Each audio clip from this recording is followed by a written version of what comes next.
So the next speaker is Frederico Rosa, and he teaches at Nova University in Lisbon. He does research on late 19th and early 20th century anthropology and ethnography.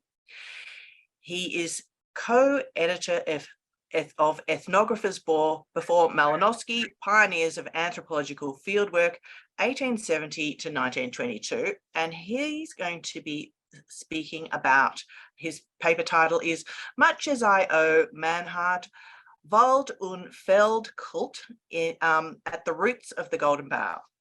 So thank you, Frederico. Thank you so much, Caroline. I am delighted to join you from Lisbon and to be among fellow researchers with an interest in Frazer, or perhaps should I say in Frazer's poltergeist. I will talk about a predecessor of Frazer, whose name is scarcely uttered, more likely whispered in the history of anthropology. Let me just try to move to the next slide. I am having problems with that. There it is. So Wilhelm Mannhardt is an excluded ancestor. He died aged 49 with a bitter sense of being ignored by his peers in Germany. His message and his worldview were to resound above all in England, in Cambridge, in Frazer's apartments. I cannot elaborate upon all the motives in the Golden Bough that are identifiable in Mannhardt's work. Simply put, they are too many. Frazer, as we know, was always humble in his acknowledgements, and this applies to his sincere tribute to Mannhardt in the preface of the Golden Bough. I suppose, however, that it would have been too much, even for Frazer, to admit the full extent of his debt to Mannhardt, and on top of it all, that the leitmotif of the Golden Bough, the killing of the man-god, owed much to Mannhardt as well. But at the end of my presentation, Frazer's originality will be better understood, I hope. Mannhardt's magnum opus, Wald und Feldkulte, in 2 volumes published in 1875 and 77, was the culmination of a quite tortuous or tortured intellectual path from comparative mythology to evolutionism. Mannhardt's starting point back in the 1850s had been an enthusiastic allegiance to Jacob Grimm's romantic reconstitution of a Germanic pantheon, made basically of anthropomorphic celestial gods. But in the end, Mannhardt was responsible for some kind of descent from heaven to earth in the reconstitution of primeval religion in Europe. I have no time to evoke, let alone expand upon all the other influences he had along the way. I will mention just 2 that are of particular interest: Wilhelm Schwarz and Edward Tyler. Probably Schwarz is even more obscure than an ancestor than Mannhardt, but he is certainly worth a detour. Himself a collector of folk traditions, Schwarz insisted on the superiority of peasant materials to the detriment of any other sources, if one wanted to accede to the pre-Christian European world, German hedonism in particular. In order to express the resilience of folklore, he resorted to a metaphor that compared the peasant's world to a forest, and this metaphor actually ignited Mannhardt's imagination. I quote Schwarz: "The imposing virgin forest in which our fathers lived for so many centuries is gone. But the old grove of the gods is still on the watch in all German lands, under the guise of bushes and shrubs, and it tells us about the bygone days of our forebears, of their dreams and thoughts." Under Schwarz's influence, Mannhardt no longer saw folklore materials as particularly adulterated vestiges of ancient hedonism, but identified them as the most pristine versions of all. Then he was also influenced by Edward Tyler's anthropology, which accentuated the savage-like aura of European folklore. To be sure, Mannhardt agreed with Tyler that most folklore traditions were survivals, devoid of the religious gravity of yore, to the point of becoming more often than not but merrymaking occasions and possibly long since. However, these traditions retained their primitive essence, and if agricultural traditions were primitive, Mannhardt developed the idea that a still older stratum was identifiable in 19th century villages.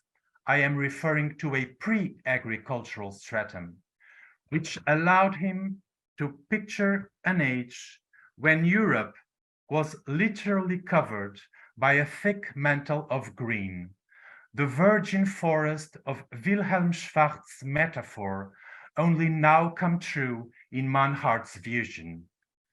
He knew at last what to do with the large amount of data concerning trees and woods.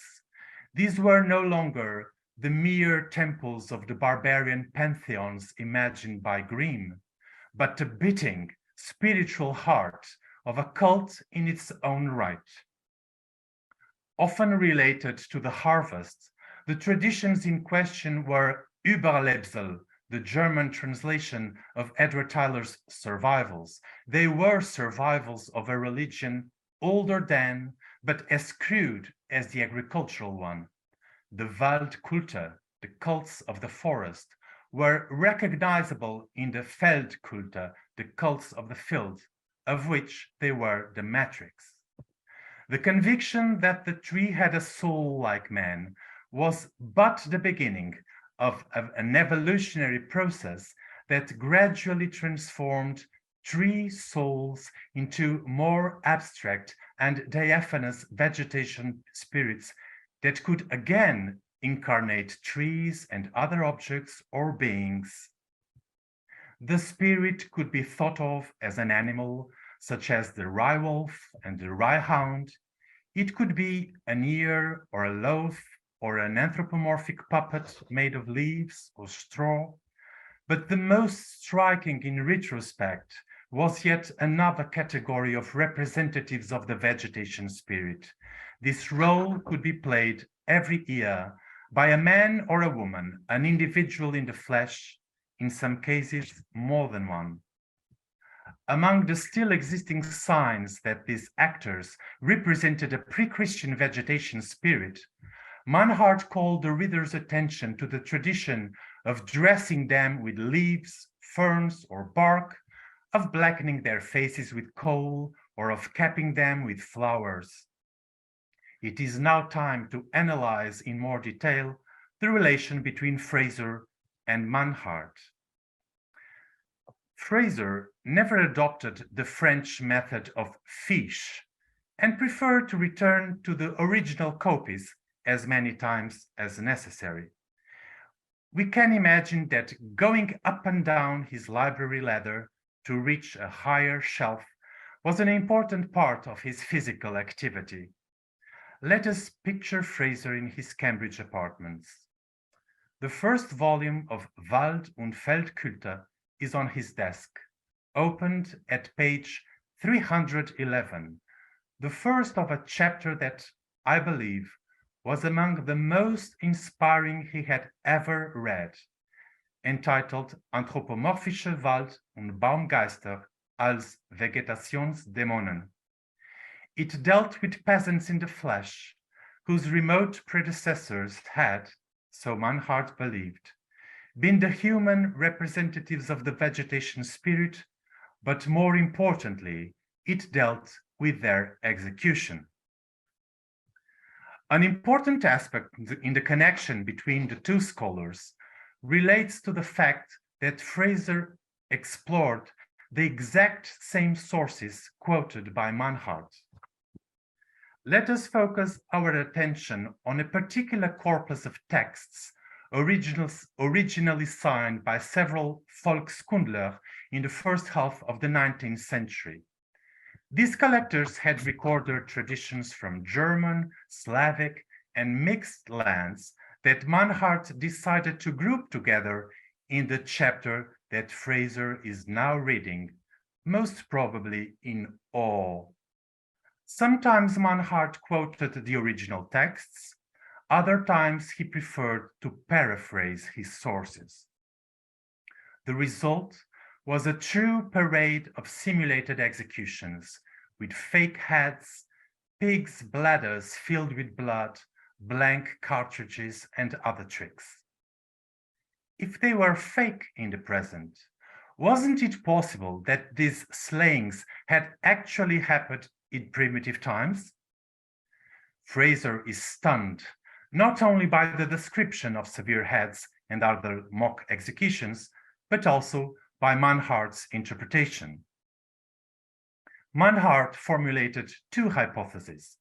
The first one brought to the fore a character who only symbolized death. This did not necessarily imply an actual human sacrifice. But Mannhardt, converted to evolutionary readings of primitive religion that highlighted its literal and crude dimensions, was ready to go further.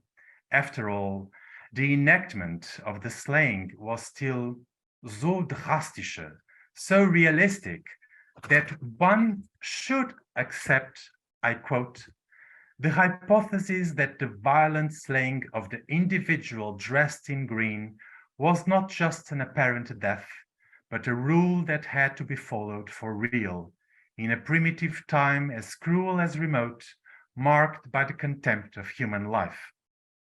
End of quote. Since the victims were the actual embodiments of the spirit whose rebirth was the main concern of the cult, Mannhardt imagined that the death of the human representative enabled the spread of the Newman's sap and vital powers.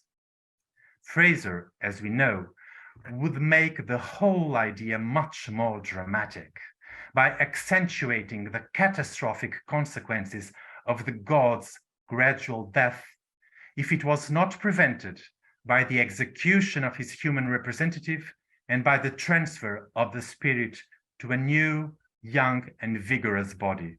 But above all, Mannhardt never intended his cults of the forest and the field to be the prehistorical matrix of Jesus Christ's death and resurrection.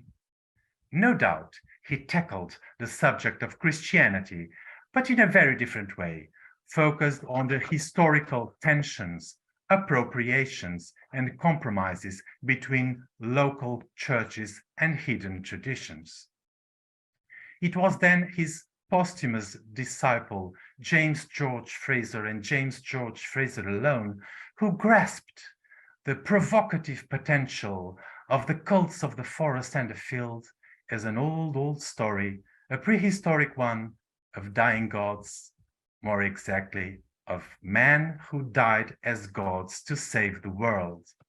All in all, Mannhardt's influence was both specific, concerning numerous traits of the Aryan cult, and general, concerning the leitmotif of the Golden Bough.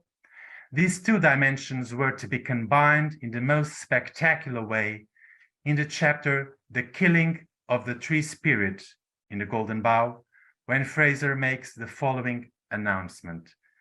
I am afraid that, unlike Ronald, I cannot imitate Frazer's Scottish accent, but here we go.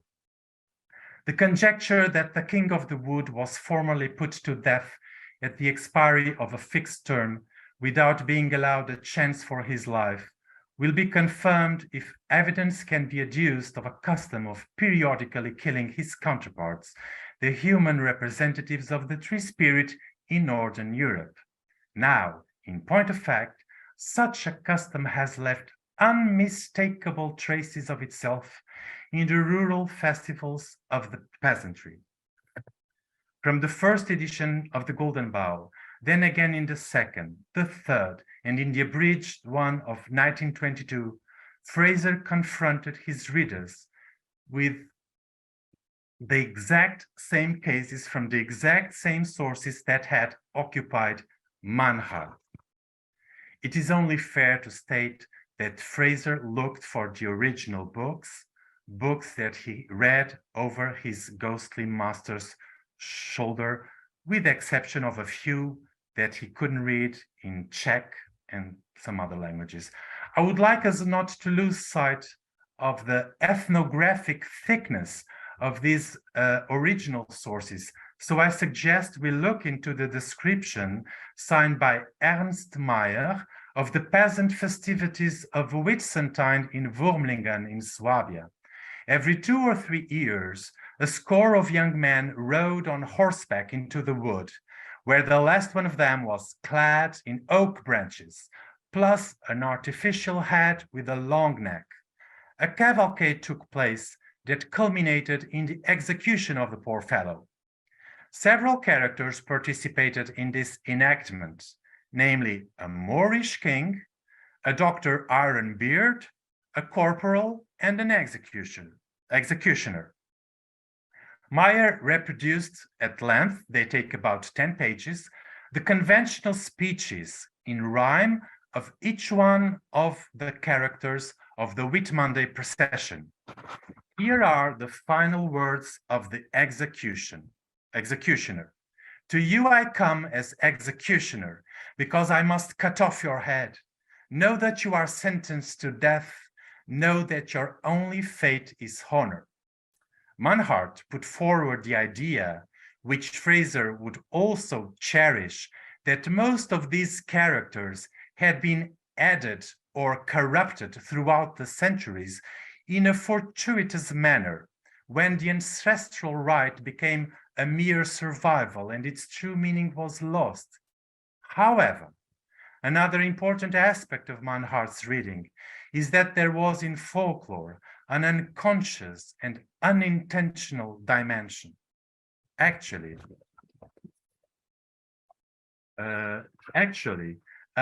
this was a lesson from Jacob Grimm, who has stressed the parallel between linguistic and mythological phenomena. Once reoriented, this legacy from Grimm allowed Mannhardt to sustain without paradox the fundamental idea that despite all distortions, peasants in the flesh were the most reliable representatives of the European prehistoric past. The vestiges of the primitive cult had been mixed up with arbitrary additions, but some components, the most important ones, betrayed their origin, their savage flavor. Among these, of course, the execution of the protagonist stood out, as did his relation to trees and moss, to flowers or ferns, to cereals, or the plant world in general. I must say that this sample does not exhaust symbolism in Mannhardt, whose thought was everything but unidimensional.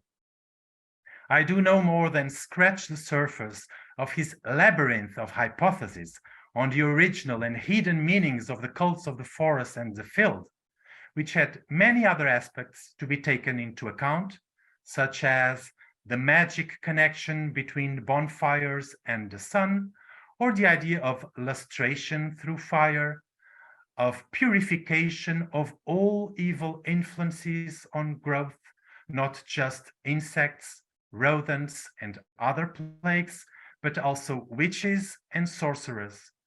I cannot follow Mannhardt in this vertigo, fertile or sterile, depending on the angle of view.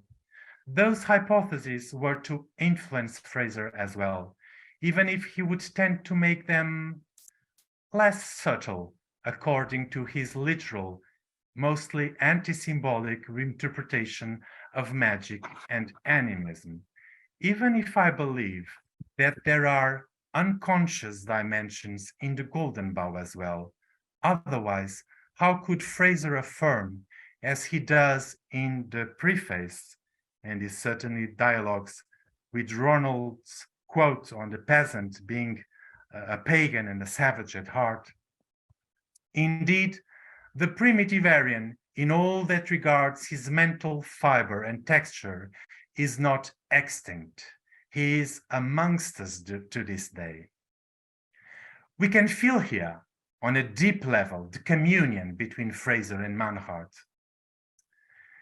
Besides his indirect influence through Frazer, Mannhardt's work survived the 19th century and remained a reference in certain scholarly circuits, particularly in Scandinavia, but also in German-speaking and Baltic countries. It was with the purpose of striking a blow at the shared worldview of Mannhardt and Frazer that Carl von Sydow, Swedish pioneer of the modern approaches to folklore, decided in 1934 to publish his critique of Mannhardt's thesis in the Folklore Journal. There is one thing, however, that disturbs me in this long-lasting contempt for Frazer, or for that matter, Mannhardt. I mean the lack of humility of the anthropologists obsessed with contemporaneity, who simply reject any form of relating anthropology and folklore to the history of pre-Christian Europe. But Mannhardt's and Frazer's writings are liable to future reassessments and will probably undergo further metamorphoses. Thank you.